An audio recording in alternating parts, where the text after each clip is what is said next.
27 de septiembre de 1973.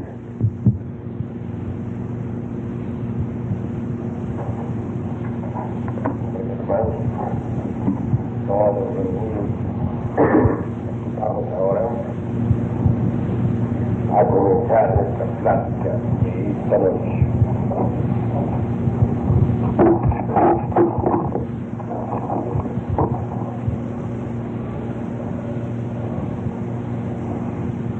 Indubitablemente,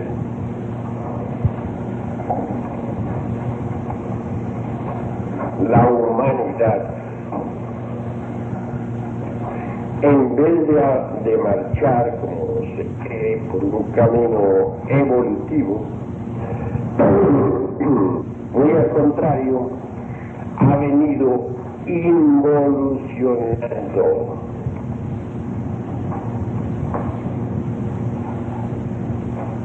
Las gentes de la primera raza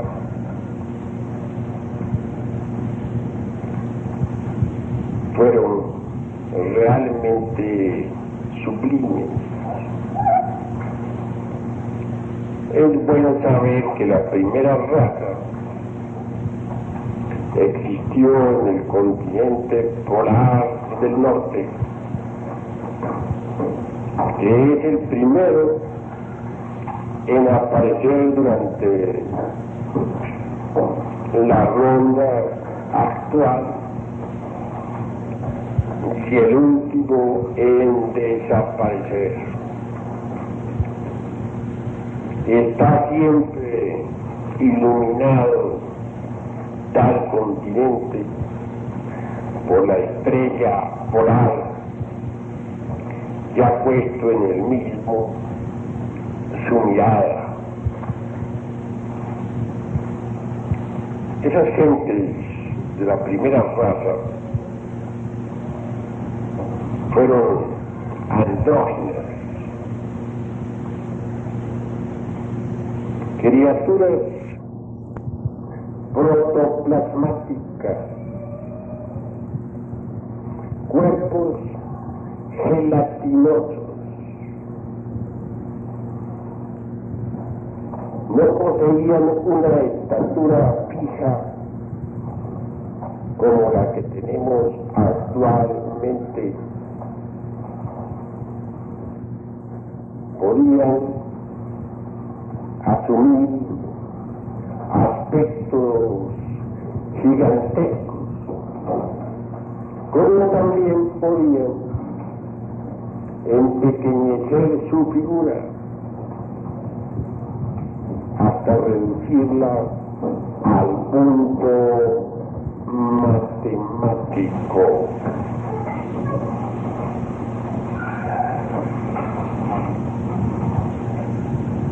Así pues, las gentes de la primera raza poseían, como ya dije, un cuerpo protoplasmático, gelatinoso. Eran cuerpos semimateriales, semifísicos. El protoplasma de Haeckel, esa pizca de sal haeckeliana, de la cual viniera pues a desarrollarse todas las razas existentes en el mundo, indubitablemente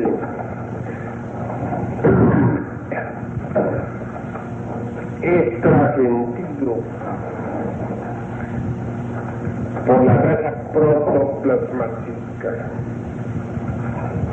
Haeckel intuyó, así como Darwin, de que las razas humanas venían del protoplasma. Pero, y ahí está precisamente lo interesante, no llegaron a de la cuestión. La humanidad ciertamente viene del protoplasma, pero no en la forma hegeliana o darwinista. Pensemos en una raza protoplasmática. Y entonces hemos llegado a la raíz de la cuestión. Podría inclusive objetárseme diciendo, ¿y de dónde surgió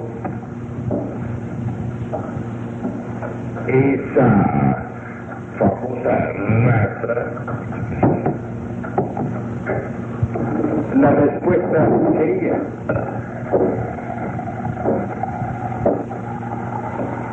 de las dimensiones superiores de la naturaleza y del cosmos. Esto es, que antes de que apareciera la raza protoplasmática sobre la faz de la Tierra, pasó por incesantes evoluciones y transformaciones en las diversas dimensiones de la naturaleza. Recordemos que el mundo no solamente tiene 3 dimensiones, existe también una cuarta, y una quinta, y una sexta, y una séptima.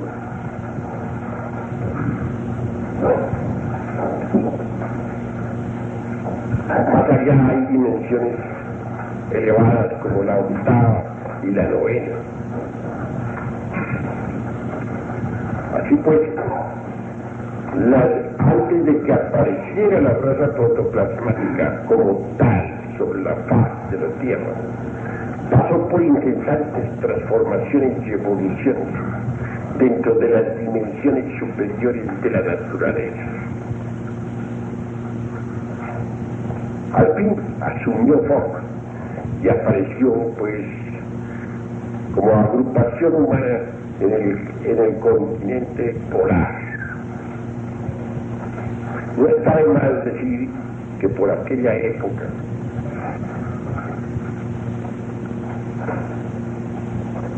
el continente polar no estaba situado donde ahora está situado. Estaba ciertamente ubicado en la región ecuatorial. Y es que la Tierra, además del movimiento de rotación, traslación, balanceo, palpitación, tiene otro, que es el de desviación de los polos o retrogradación. Los polos se van desviando poco a poco hacia la línea ecuatorial y el Ecuador se desvía a su vez hacia los polos. De manera pues que en aquella edad el continente polar estaba ubicado en la región ecuatorial. Incuestionablemente la raza humana, antes de pasar por todas las transformaciones y evoluciones que vinieron a culminar en una forma concreta en el citado continente,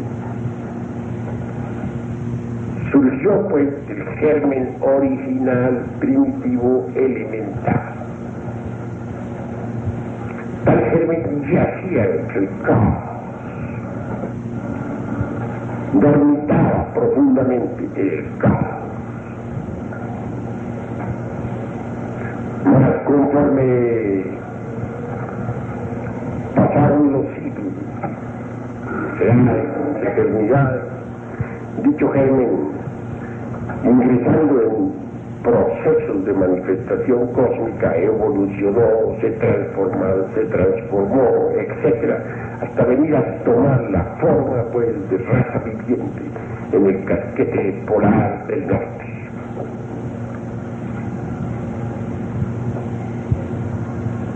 Marcha paralela a esa evolución humana con la evolución planetaria. muy bien que nuestro mundo, Tierra, surgió entre el caos.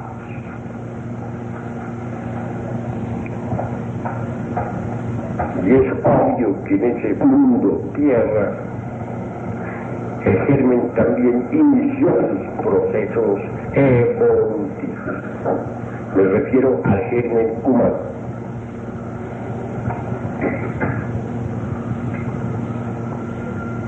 La raza protoplasmática era una raza semietérica, semifísica. No necesitaba de caminar forzosamente. Podía flotar libremente en la atmósfera circundante. Aunque parezca increíble, fue esa raza de color negro. Si decimos que la primera raza que hubo en el mundo fue negra, estoy seguro que muchos se asombrarán, sobre todo aquellos que tengan prejuicios raciales. Más así fue. El proceso de reproducción se realizaba entonces mediante el acto sexual participado. Es un proceso semejante al de la división de las células. Ya sabemos que en determinado momento el núcleo de cualquier célula se divide en dos.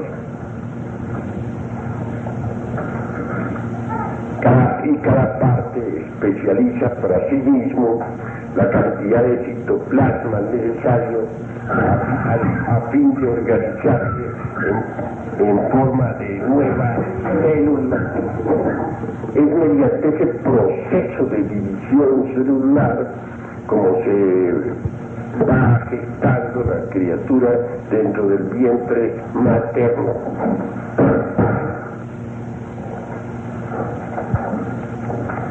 Así, en determinado momento, el organismo padre-madre, dijéramos, el organismo andrógino, se dividía como la célula en dos. Ese es el sistema de reproducción. El vástago que se desprendía seguía alimentando del padre-madre en la forma de cualquier mamífero. Sin embargo, aquellos seres humanos incuestionablemente habían trascendido al estado animal. Eran hombres en el más elevado sentido de la palabra. Bodhisattvas de los lipícaros, es decir, de los antiguos pitris o criaturas divinales. Bodhisattvas de los dioses santos, bodhisattvas de seres que habían vivido en el pasado Mahabharata. Incuestionablemente eran criaturas autorrealizadas, perfectas. Cuando se producía en cualquier lugar del planeta el nacimiento de una criatura que, como ya les dije, era mediante el acto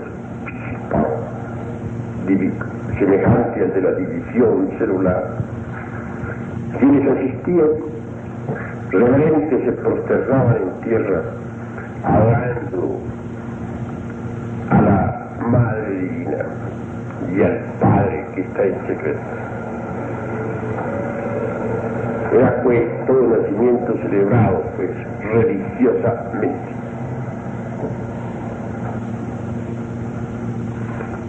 ¿Qué pasó? El acto sexual piscíparo, que hoy ya no se usa, es verdad, pero continúa existiendo en la célula viva. Y si no fuera por ese acto sexual piscíparo, la gestación de las criaturas hoy en día sería imposible. Afortunadamente las células se dividen en dos y mediante el proceso de multiplicación celular crecen los organismos. Así pues, eso ha quedado en la sangre. Interesante resulta la civilización de la primera raza. Tenían ciudades enormes, no de materia puramente físico-química en el sentido en que nosotros lo entendemos. Más bien edificaban con materia física semietérica. Templos majestuosos, extraordinarios. Por aquella época podemos decir que se conoció la auténtica masonería oculta, muy semejante a aquella que fundó el conde Gagliotto en París y en Londres. En vez de un PM, habían dos PM. Varón, el uno, baronesa, la otra. Podría decirse cómo si eran hermafroditas, si eran andróginos. Pues sencillamente que aquellos que sabían poner a flote la parte masculina o femenina según las circunstancias. El PM masculino ponía a flote su parte masculina con todo el material, dijéramos, psíquico, biológico, etc. Y el otro polo, su antítesis, el negativo femenino, ponía a flote su parte femenina, sumergiendo la masculina en el fondo de su conciencia. Podrían hacerse tales cambios psíquico-biológicos debido al tipo de materia existente. No era una materia inerte como la que tenemos ahora o dura, sino elástica, plástica, psíquica, espiritual. Era otro tipo, pues, de materia. Y toda la Tierra era, dijéramos, protoplasmática, de un bellísimo color azul intenso. Las montañas se hacían transparentes como el cristal. Eran preciosísimas.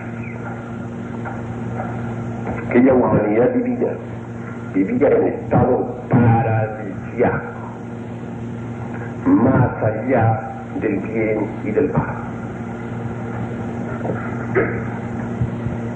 En los templos de aquella masonería primitiva se trabajaba para hacer fecunda a la materia caótica, a fin de que la vida se manifestara en forma intensiva. En la planta baja del templo, alrededor del ara, los andróginos divinos asistían a la liturgia. El guardián, como siempre, estaba a la puerta con su espada de cruz flamígera. Trabajaban pues tres tipos de fuerza, representada por los polos masculino, femenino y por el codo de andrógenos de la planta baja, neutra. Y se manipulaban esas fuerzas extraordinarias del universo para bien de la vida universal. En determinados momentos de la liturgia habían cambios de los oficiales. El B1, por ejemplo, en determinado instante se convertía en veloz, etcétera, etcétera. Los mismos hermanos en determinados momentos intercalaban sus lugares, cambiaban de sitio. Era extraordinaria pues aquel movimiento rítmico al compás de los ritos. Indudablemente se usaba muchísimo la runa Harald para el cambio de columnas, etc. Se trasladaba realmente cooperando con la vida universal. En uno de nuestros rituales decimos, recordar que en los antiguos tiempos los rituales eran negros. Hay que saber entender lo que eso significa. La vida entonces venía en proceso de descenso, desde lo espiritual hacia lo material. Por tal motivo, la simbología estaba de acuerdo con ese proceso de la vida. Se usaba, por ejemplo, el cáliz invertido, la pentalpa al revés, con la cabeza hacia abajo y las dos puntas hacia arriba. Todo cetro, toda vara se invertido. Diríase magia negra. Hoy en día sería magia negra. Pero en aquella época, con eso se quería simbolizar el descenso del espíritu hacia la materia. Veníamos en bajada. Y había que simbolizar tal movimiento en alguna forma.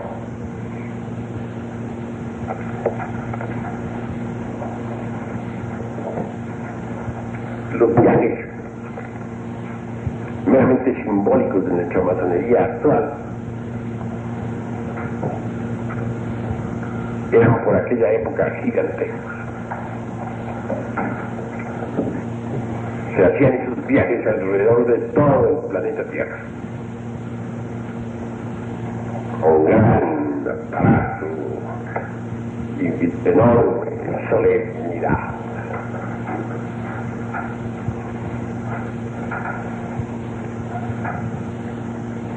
Todo era felicidad. No existía el dolor.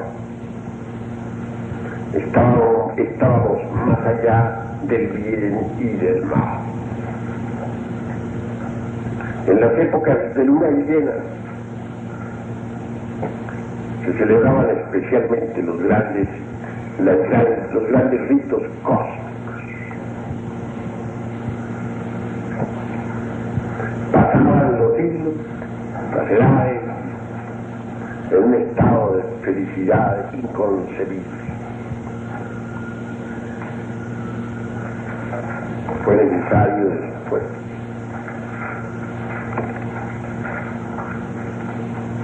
un gran cambio. Sucedió que la involución, o digo los procesos de descenso, se precipitaron.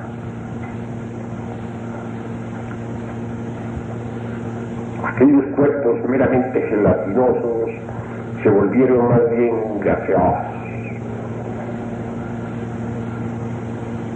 Aparece entonces la gente hiperbórea, la segunda raza. Esos hiperbóreos estaban situados alrededor del casquete polar del norte. La tierra de los hiperbóreos formaba una verdadera herradura alrededor del continente polar. Incluía todo ese norte de Europa, de Siberia, de Inglaterra, de Escocia, todas esas tierras norte de Bretaña, en fin, que hoy en día todavía existen, aunque no en su totalidad. En esa tierra de los hiperbóreos vivió una humanidad con cuerpos ya más bien gaseosos, no meramente protoplasmáticos, un poquito más densos que el protoplasma. Todavía flotaban en la atmósfera. Es una raza que podemos decir que se reproducía mediante el sistema de brotación. Examinemos cómo brotan, cómo se reproducen los corales. Veamos cómo se reproducen algunas plantas por medio de brotes. Un brote puede servir de base para una nueva planta. Así, de aquellos organismos surgía una especie de exudación o brote que en determinado instante se desprendía del pareja. Era más bien oviforme, y al abrirse, y allí salía de allí una nueva criatura.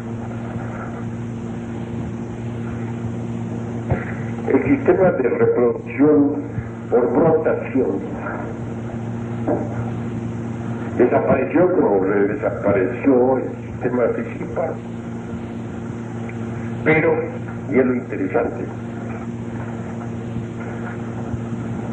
hay todavía siempre remanentes en el organismo humano. Hay distintos procesos de brotación que los vemos en nuestro cuerpo.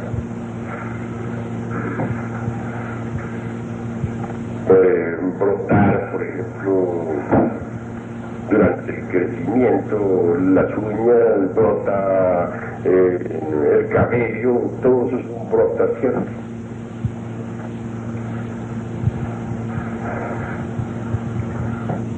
Indudablemente,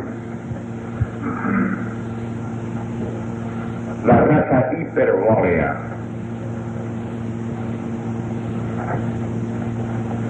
también tuvo su civilización, sus culturas.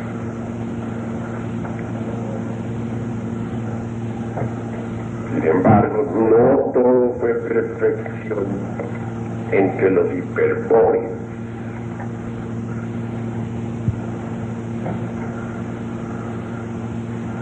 Hubieron fracasos, sobre todo al final de aquella raza. Hubieron hombres acuáticos terribles y perversos, como nos dice la maestra Blavatsky. Aparecieron criaturas dijéramos, con apariencias monstruosas, productos de involución.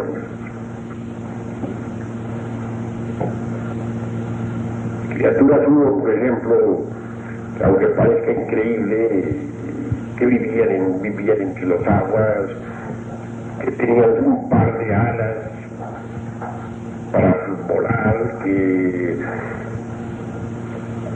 piernas, como dice la maestra Blavatsky, semejantes a los del macho cabrío, etc. O criaturas con dos cabezas. Se vieron también en los animales extraños, aves, por ejemplo, con acuáticas, aguapillas, que con dos cabezas, y muchas monstruosidades de diferente tipo, pero eso fue especialmente al final del periodo hiperbóreo. Durante la civilización hiperbórea hubieron culturas extraordinarias, bosques profundos. La humanidad en aquella época pues tenía los poderes de la clarividencia completamente desarrollados y de la clariaudiencia.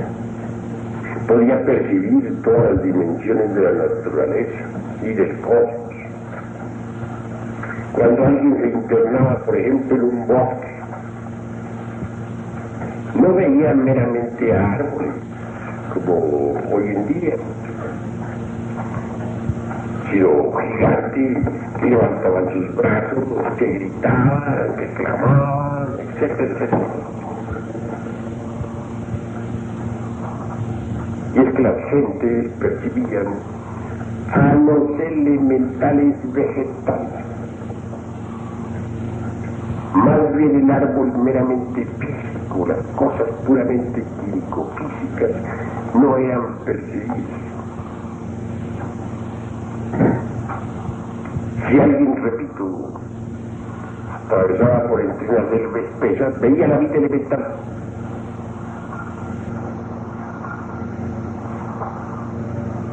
Si pasaba cerca de grandes rocas, podía ver a los elementales de las rocas, elementales minerales, a los gnomos, los pigmeos, transitados por los viejos alquimistas medios.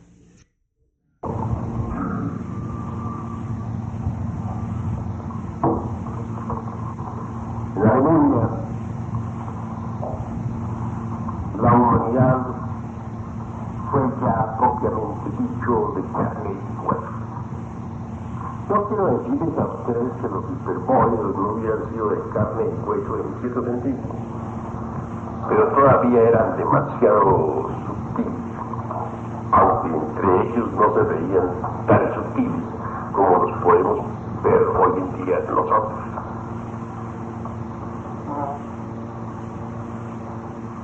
Incuestionablemente hay una diferencia sustancial entre hiperbóreos y lemurios. Los hiperbóreos inclusive llegaron a tener hasta cartas guerreras. Todavía se recuerdan en los anales, pues, acásicos de la naturaleza, a esas castas de gigantes altos, delgados y armados hasta los dientes, peleando contra todo el mundo. Procesos involutivos del continente hiperbóreo. Sin embargo, no tenían, a pesar de todo, la densidad que pudieron tener los lemurios.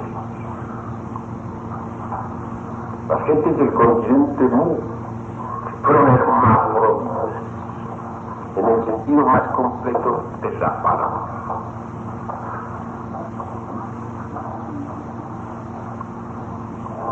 Pues tenían desarrollados los órganos masculinos y femeninos a la vez.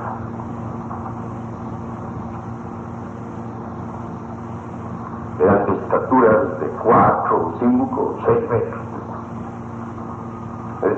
Es decir, gigantes, corpulentos, fuertes. Los lemures se reproducían por gemación, en la misma forma en que se reproducen las aves, pero con una diferencia. Las aves tienen que realizar la cópula. En ellas existe la cooperación para crear. En cambio, los lemures hermafroditas no necesitaban de la cópula sexual. Si observamos cuidadosamente el ovario en la mujer, vemos que cada 28 días se desprende un óvulo del ovario, de la vesícula de Graf. Es claro que al desprenderse queda una pequeña heridita situada precisamente en aquel lugar de donde se desprendió. Entonces, de allí mana cierta cantidad de sangre, el menstruo.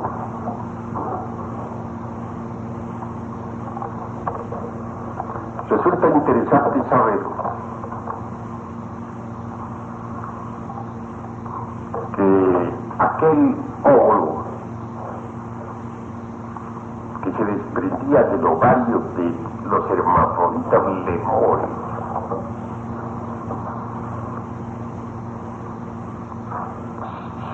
Surgía hacia el exterior, ya plenamente fecundado, porque ellos en sí mismos tenían los dos polos masculino-femenino. Entonces aquel huevo permanecía por un tiempo como el huevo de cualquier ave entre su nido. Luego un día se abría para salir de allí una nueva criatura que se alimentaba del padre madre. Era la época de la reproducción por gemación. Observen ustedes bien que hay una diferencia entre los tres procesos reproductivos: el piscíparo, el de protación y el de gemación. El piscíparo, que es el de la gente de la raza protoplasmática. El de protación, que es el de la raza hipermóvil. Y el de gemación, que es el de los lemures. Aquellos hermafroditas lemures tenían plenamente desarrollada la glándula pineal y percibían clarividentemente cerca de la tercera parte o la tercera parte, dijéramos, de todas las tonalidades de color que existe en el cosmos infinito.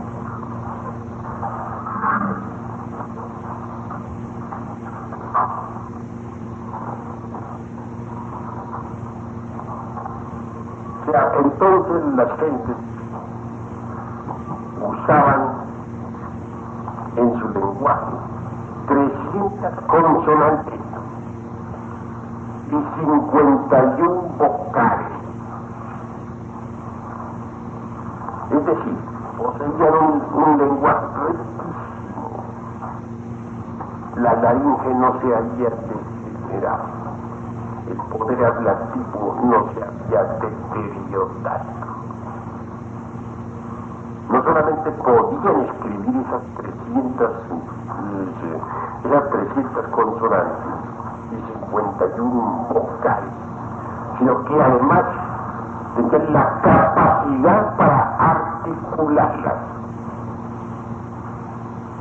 En otra gente, ¿verdad? Estaban provistos de una fuerza terrible. Recordemos lo que nos cuenta Homero en su Odisea sobre el famoso cíclope aquel. Se levantaba enormes rocas con sus manos como si fueran pequeños guijarros.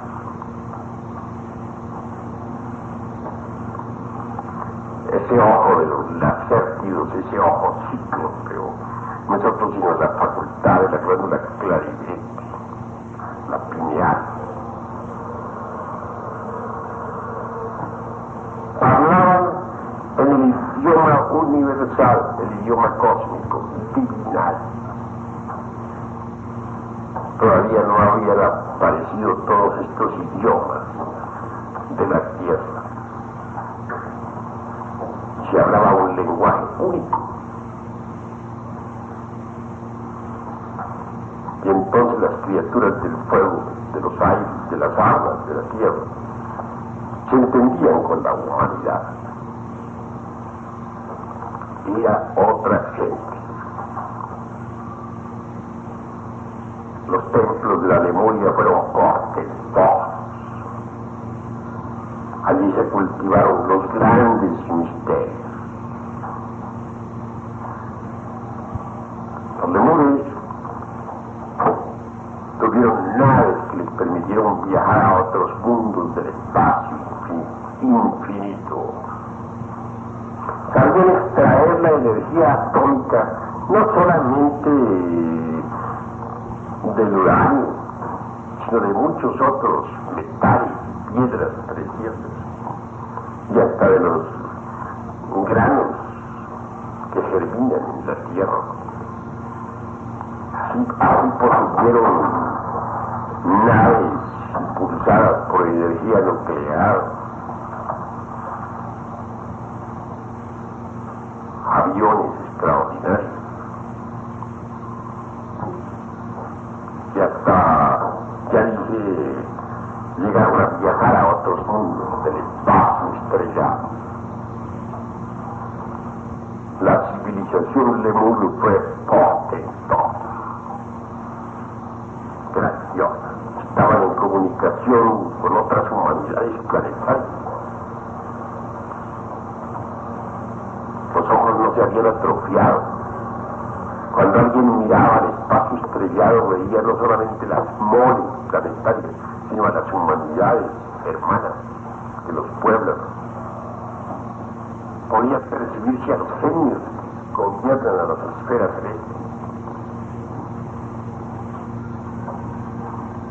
Y los hierofantes de los templos percibían en el espacio, no solamente en los mundos existentes actualmente, sino los que existieron en pasados días cósmicos, y aquellos que deben o que deberán existir en lo futuro.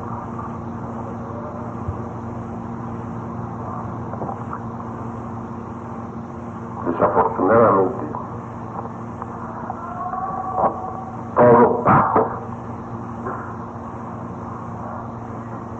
Poco a poco, las fuerzas solares y lunares, actuando, dijéramos, sobre la biología y sobre las ciencias humanas, fueron produciendo lentamente el proceso de separación en sexos opuestos. Algunas criaturas comenzaron a nacer con un sexo más desarrollado que el otro. A través de las edades y de los siglos, llegó el día en que ya fueron surgiendo por aquí, por allá y acullá criaturas unisexuales, ya objetos. Así se dividió la humanidad en sexos opuestos. Pero ese fue un proceso muy largo.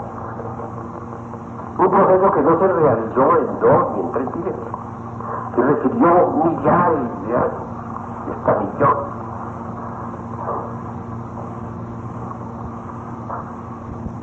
La humanidad ya dividida en sexos opuestos fue diferente. La parte femenina siguió como siempre, eliminando un óvulo de su ovario.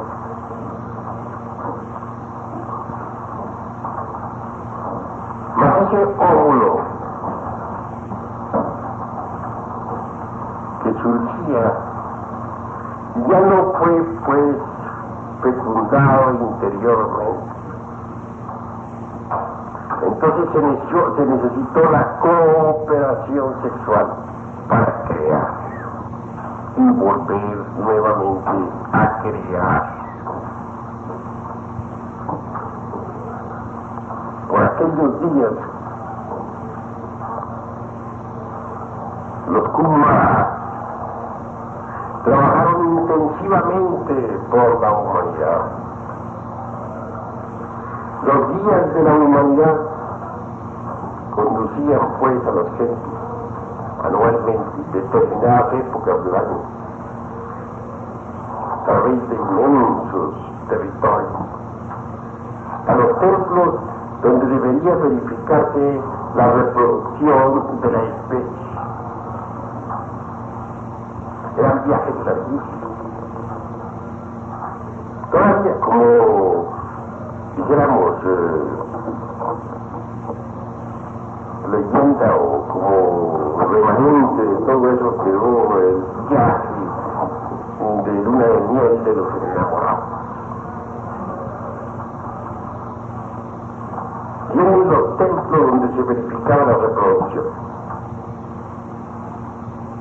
El acto de las reproducciones se consideraba como un sacramento. Nadie se atrevía ciertamente a profanar ese sacramento. La reproducción se realizaba por Kriya Sakti, el poder de la voluntad y del yoga. Entonces, nadie cometía el crimen de derramar el vaso de Hermes Trismegistus.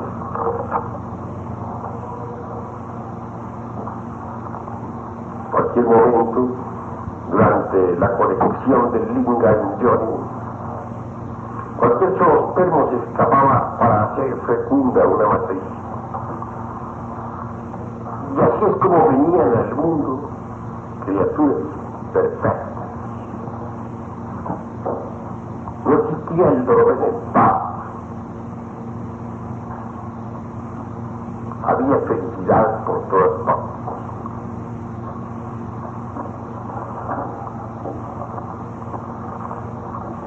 Mas llegó el día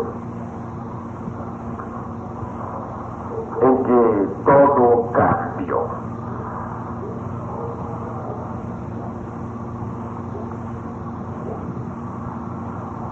Sucedió que la Tierra estaba inestable, es decir, las capas geológicas de nuestro mundo no poseían una estabilidad permanente. Entonces, cierto individuo sagrado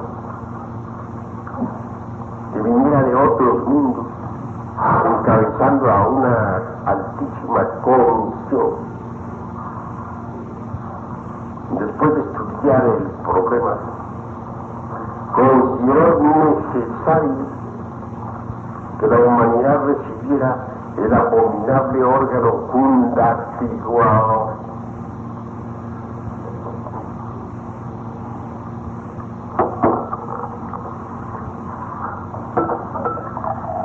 Incuestionablemente, el cuerpo humano es como una máquina que transforma determinados tipos de energía y después los retransmite a las capas anteriores de la Tierra.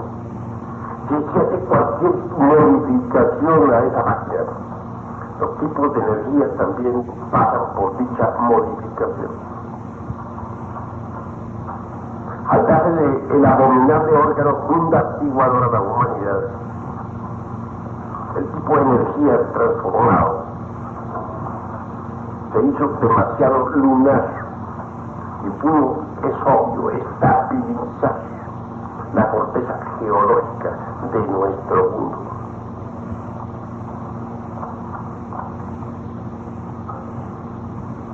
No porque el órgano fundastiguador se refiere a la humanidad así porque sí, de cualquier manera. No. Aquellos seres inefables, es obvio que debieron entendérselas muy bien con la mónada de cada sujeto y con las mónadas en colectividad, a fin de que las mismas permitieran una mayor libertad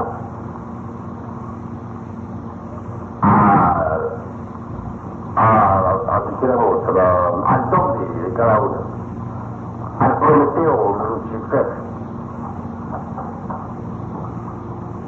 a la reflexión lógica dentro de nosotros. Una vez que el Lucifer pudo actuar con más libertad dentro de cada uno de nosotros, estimuló, es claro, la actividad sexual. Desafortunadamente, el ambiente también flotaba muchos tenebrosos que hicieron que la humanidad se precipitara definitivamente por el camino de la fornicación. Así dejaron las gentes de concurrir a los templos para la reproducción. Tomaron el sexo por supuesto y hasta abusaron de él. Mas Twitter. De todas maneras, siguieron haciendo tal combinación. Pero combinación equivocada de tantrismo con rito, tantrismo negro con rito, es decir, de eyaculación seminal con rito negro o con rito. El resultado fue, pues, que surgiera en cada sujeto el abominable órgano fundamental. El fuego sagrado, en vez de subir, descendió, se precipitó, dijéramos, desde el cosmos hacia los infiernos atómicos del hombre. Y apareció así en cada uno la famosa cola pictórica con que se representa al Satán bíblico.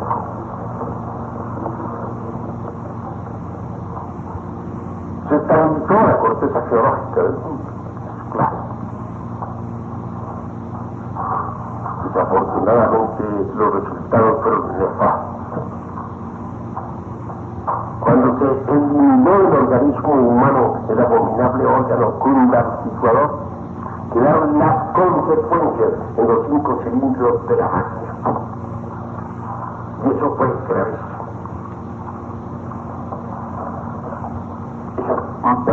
Esos pésimos resultados o secuencias son los distintos defectos psicológicos que cargamos dentro.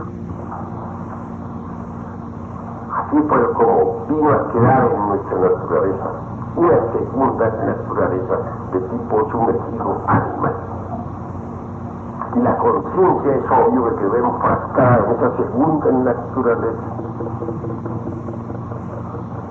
Obviamente la humanidad cayó en el error, en la equivocación, en el fracaso. Y así está hasta nuestros días. Por los últimos tiempos de la Lemuria hubo mucha magia negra. Muchas escuelas se dedicaron al magismo de la mano izquierda.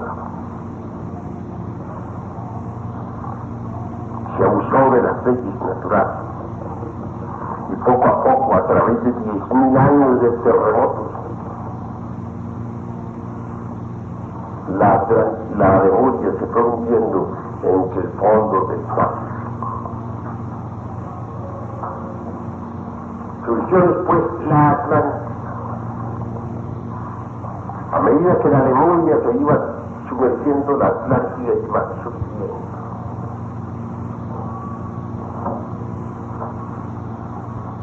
Cierto grupo selecto, pues, logró sobrevivir para vivir en la Atlántida.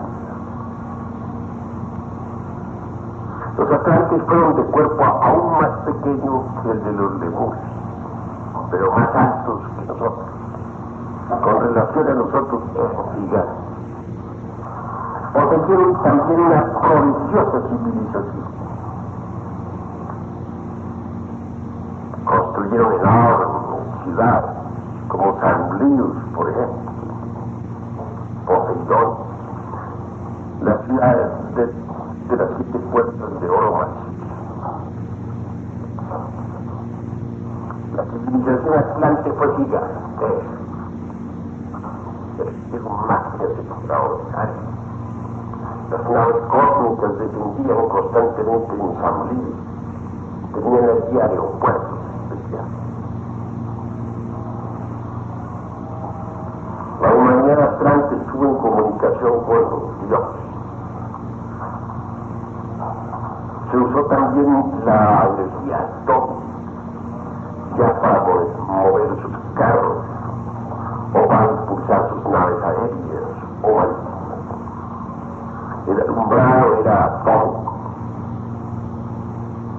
Se llegó a un grado de cultura al cual ni remotamente hemos llegado nosotros todavía. En materia de mecánica, ni siquiera les damos a los pies a los atlantes. Aparatos prodigiosos. En algunos lugares del mundo todavía se conservan en secreto ciertas máquinas atlánticas. No se les entregan a la humanidad porque esta abusaría de las mismas. Hay que mantenerlas en sitios reservados. solamente las conocen los adeptos. Desgraciadamente los atlantes se precipitaron por el camino de la magia negra en los últimos tiempos. Se volvieron hechiceros y perversos. Y fue necesario, pues, que ese continente fuera tragado por las aguas.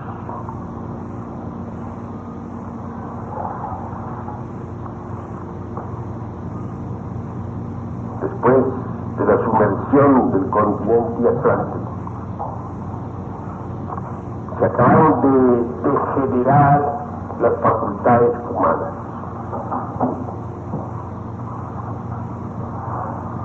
La vista ya no alcanza a percibir ni remotamente la cantidad de colores que los antiguos percibían. El lenguaje se volvió pobre. Hoy ya ni remotamente podemos pronunciar siquiera 100 vocales. Los antiguos usaban perfectamente 300 consonantes y 51 vocales. Nuestro lenguaje se volvió pobre.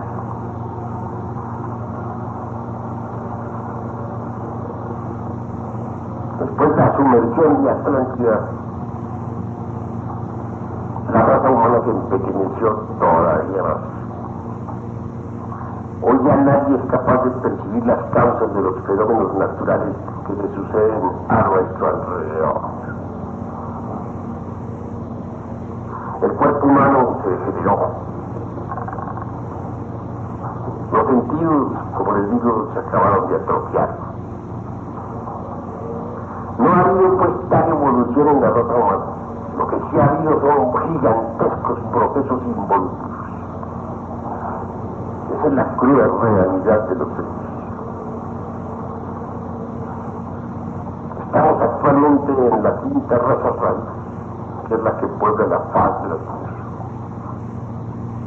Marchamos hacia otro cataclismo inevitablemente, porque así como los atlantes fueron tragados por las aguas, así esta gente de ahora, esta tierra de la raza aria, será destruida por el fuego. El fuego hará la obra. Hasta Pedro el apóstol dijo que la tierra antigua fue destruida por el agua, pero esta tierra será destruida por el fuego. La tierra y las obras que en ella hay, dijo, serán quemadas y los elementos ardiendo serán deshechos. Vamos pues hacia una catástrofe inevitable por el fuego. Ya los aztecas dijeron, los hijos del quinto sol perecerán por el fuego y los terremotos. Los hijos del primer sol fueron la gente de la raza polar, la gente protoplasmática. Los hijos del segundo sol perecieron arrasados por fuertes huracanes, fueron los hipermóviles. Los hijos del tercer sol perecieron por sol de lluvia de fuego y grandes terremotos, fueron los demonios. Los hijos del cuarto sol fueron tragados por las aguas, se convirtieron en peces, los atlantes. Nosotros somos los hijos del quinto sol. Escrito está que pereceremos por el fuego y los terremotos. Así pues marchamos hacia otra catástrofe inevitable.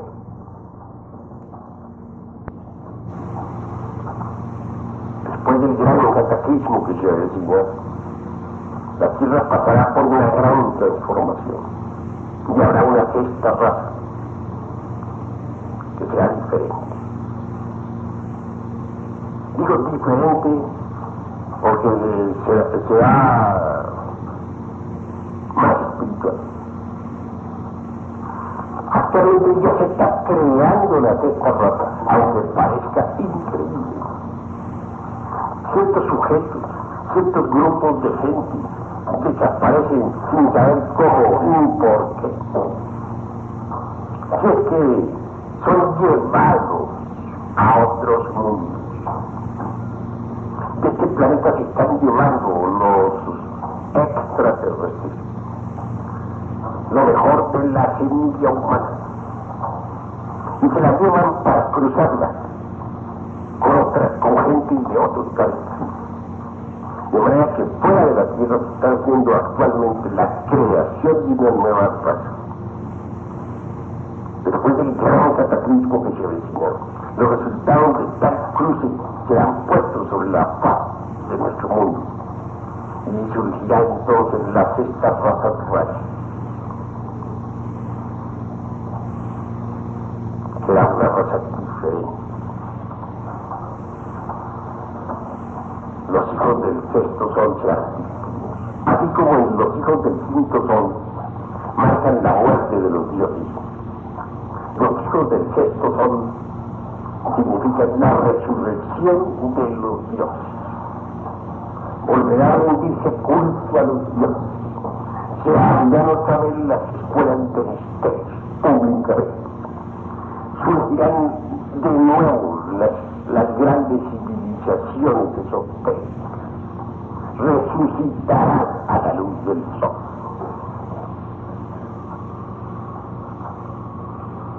Todo será distinto. Esa será la nueva Jerusalén. Y por último, habrá una séptima gran raza, que será la última. Así pues, para todo planeta que viene del espacio, existe un plan de 7 razas.